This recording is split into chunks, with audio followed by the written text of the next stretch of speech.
The Spurs got the backup center they needed in Luke Kornet during free agency. What role will Kornet play on the team, and what new wrinkle does he bring to the Spurs' defense?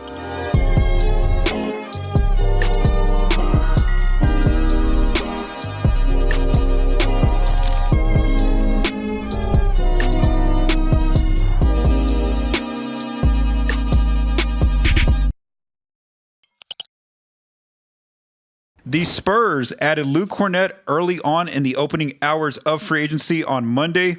So about 1.5 hours into free agency, the Spurs struck a deal with big man center Luke Kornet for $41 million for 4 years with a reported team option in the 4th year of the deal. So that guaranteed money, probably only 3 years of guaranteed of that deal. $10 million per season for Kornet was about what I projected in an article I wrote over on the weekend, where I thought maybe he'd get less years. I had projected $20 million for 2 years for Kornet, but instead he gets the full 4 years there. But again, with the team option in that final year. So again, $10 million, not the full $14.1 million non-tax MLE, but still a significant part of that.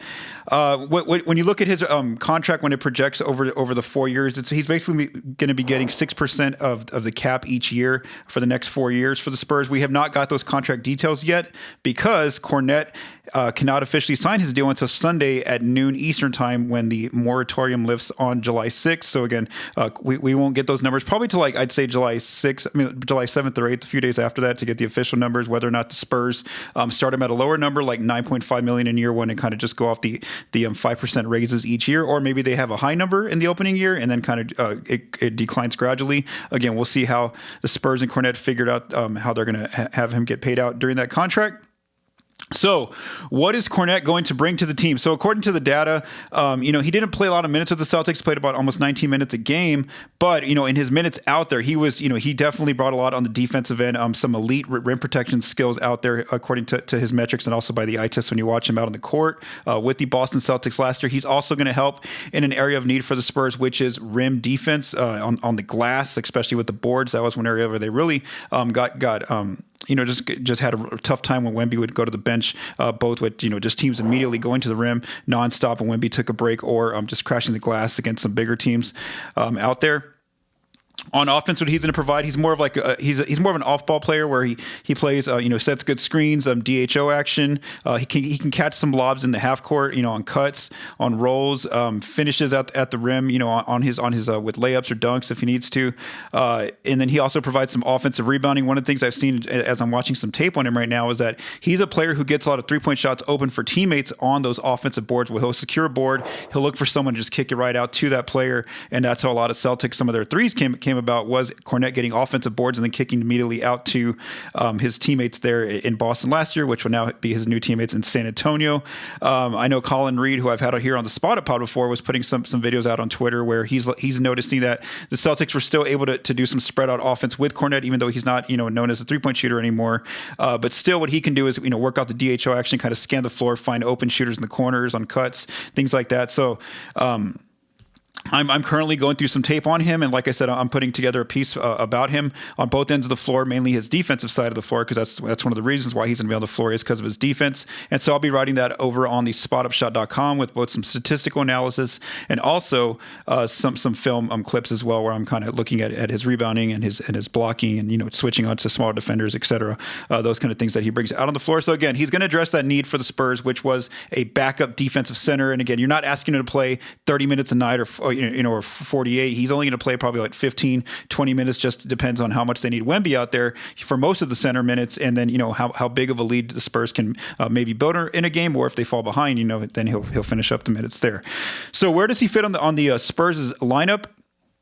I do have him penciled in as a backup center, so here's kind of where I'm projecting the depth chart right now. Projected starters, I have De'Aaron Fox at the 1, Stephon Castle at the 2, Devin Vassell at the 3, Harrison Barnes at the 4, and Victor Wembanyama, of course, at the 5. Then the backup unit, the second unit, I can see Dylan Harper as the 1, Julian Champagnie as the 2, Keldon Johnson as the 3, Jeremy Sohan as the 4, and then Luke Kornet at the 5.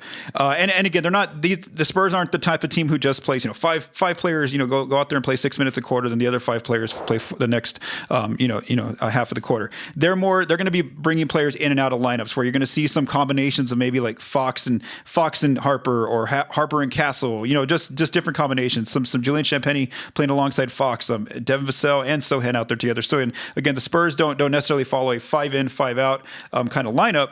They kind of mix in the players. Now, so what defensively, like I said, Kornet's going to really solve one of their issues, which was that when Wemby goes to take a break, like I said, opponents, their eyes just lit up. They can just immediately go to the rim now. Victor's off the floor. Hey, we can take advantage and try to go inside. And that's what you saw in the last few years with the Spurs when Wemby took a break. Also, like I said, on the defensive glass, the Spurs allowed a lot of extra offensive rebounds when Wemby wasn't out there as well.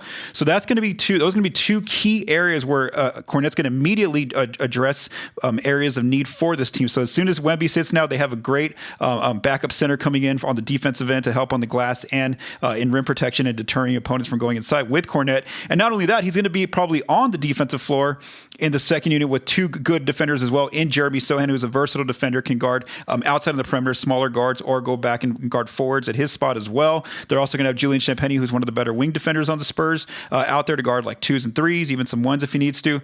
So again, they're going to have they're going to have some good defensive lineups out there, and then, so having Harper and Keldon by their side. But the issue, I think, early on, just seeing the fit with Kornet and probably alongside somebody like Jeremy Sohan and Keldon Johnson is going to be the spacing on the offense, where the playmaker of that group is going to probably be Dylan Harper if he gets to be the backup point guard coming off the bench.